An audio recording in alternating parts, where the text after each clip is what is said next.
Chapter 7. Never once before today. At 3 o'clock the next morning, Rudy reached to the upper bunk and tapped Mike on the shoulder. "Wake up," he whispered. Mike swung his legs over the side and jumped down lightly. "I wasn't sleeping." The two boys dressed quickly and slipped out of cabin 13, shutting the door gingerly behind them. Chip had not gone to bed. Overexcited by the day's athletic victories and depressed by his treatment at the hands of his fellow counselors, he had found it impossible to settle down. There was just too much to think about. Now he was pacing along the waterfront, trying to sort himself out. Was he happy, sad, jubilant, angry?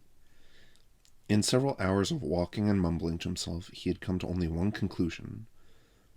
His life had been just dandy until the day Rudy Miller had walked into it. Now everything had turned to mud. He was just about to start down the row of cabins to his own when he caught a glimpse of two shadowy figures running toward the dock. Mystified, he watched them scamper across the dock and jump into a small motorboat. He stared. Then a sudden, single thought entered his mind. Miller. He began to run. He got to the dock just as the small boat roared away. "Miller, you come back here." Frantically, he hurled himself into the nearest motorboat, a tiny outboard. He landed too close to the stern, and the small craft, overbalanced, tipped straight up. Chimp went down standing up, still yelling. Bubbles rose from where he had sunk out of sight. Rudy, did you see that?" cried Mike, horrified. Yes, Rudy was already turning the boat around and kicking off his shoes, ready to go into the water. "Mike, take the wheel." "Do we have to go back? Will we have to stay there?" Mike babbled, grasping the steering wheel. "Of course we have to go back," said Rudy in disgust. "Do you want that big dumb clone on your conscience?" He jumped into the water. Chip surfaced barely 2 meters away. "Miller, what are you doing here?" "Rescuing you," replied Rudy calmly. "I don't need any rescuing, but you will when I get through with you." "Gee," said Rudy, treading water. "Try to save a guy's life, and that's the thanks you get." Chip swam toward the dock. "Miller, get out of the water. Webster, is that you?" "Yes," came a small voice. "Well, dock the boat," ordered Chip. He pulled himself onto the dock, and Rudy followed. They were met by an assortment of light sleepers from nearby cabins. "What's going on here?" asked Ralph Deacon. "Hey, Chip, why are you all wet?" "What do you want me to be when I come out of the lake?" Chip asked savagely. "Dry?" Frank came rushing up. "What's happened here?" Chip turned on him angrily. "My ringer, the guy I deliberately sprung on you to wipe you out on the playing fields, just tried to take off in a boat. What have you got to say to that?" "If you hadn't fallen in, we would have made it too," Rudy commented mildly. "Take off," Frank repeated. "In a boat? Why?" "Because I don't like it here," supplied Rudy. "As a matter of fact, I like it less every day." But you did so well yesterday," stammered Frank. "I don't play sports," explained Rudy. Frank was dumbstruck. Chip turned to Mike. "And what about you, Webster? Where did you think you were going?" Mike hung his head. "Home," he mumbled, pointing at Rudy. "With him." "You two guys are just a little homesick," Frank managed feebly. "Camp sick," Rudy corrected, as in sick of camp. "This is serious," put in Ralph. "You're going to have to report it straight to Mr. Warden." Rudy's eyes gleamed. "There's nothing straight about Mr. Warden." Mike snickered nervously. "First thing after breakfast," said Chip. "But right now, I'm freezing. Miller, Webster, march." "Aren't you going to chain our ankles together?" asked Rudy innocently. "Shut up, Miller. You're in enough trouble." "If you get into too much trouble, do you get sent home?"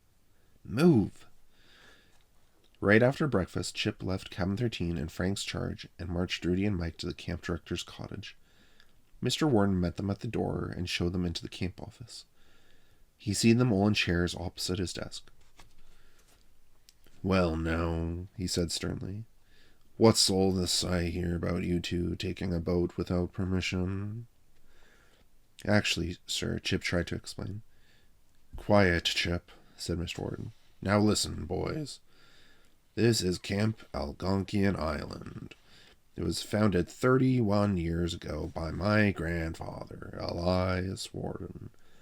And in all that time, not once before today, has anyone taken a boat without permission." "But, sir," Chip interrupted. The director seemed to be missing the whole point and not seeing that Rudy and Mike had actually tried to run away. "Chip, you will not interrupt me while I am speaking. Boys, do you know what the punishment is for taking a boat without permission?" "Death?" asked Rudy innocently. There was a strangled cough from Mike. Mr. Warden chuckled forgivingly. "No, nothing so drastic as that. But I'm afraid I'll have to give you a good 5 days' work detail.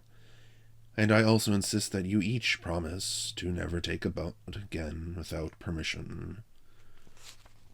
"I promise," chorused Rudy and Mike. "Sir," Chip put in desperately. Now, Chip," said the director reprovingly.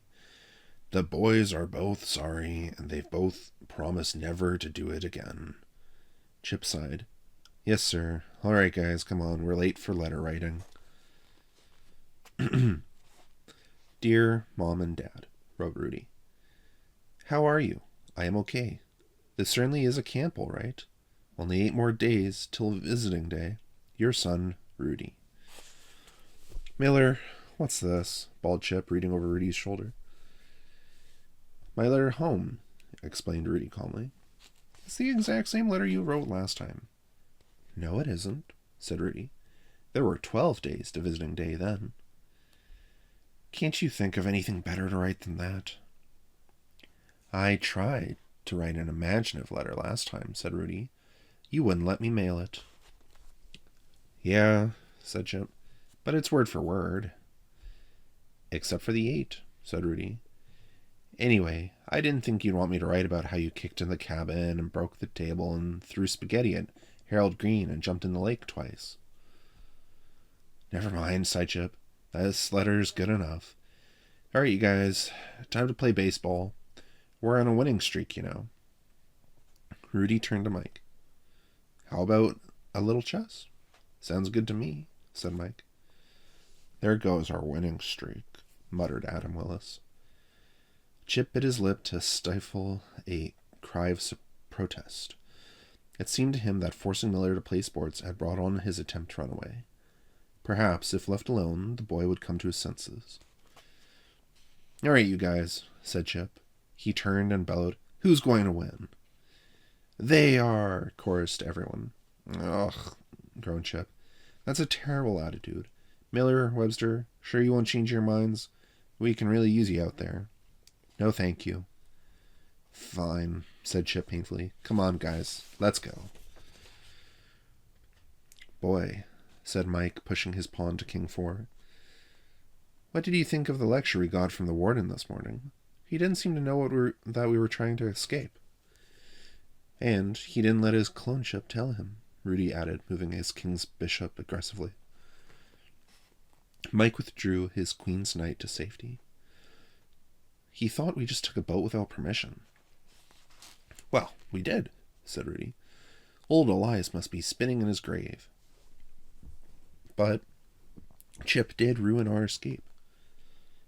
"Well, tomorrow morning we go again." "Rudy," moaned Mike, advancing a rook.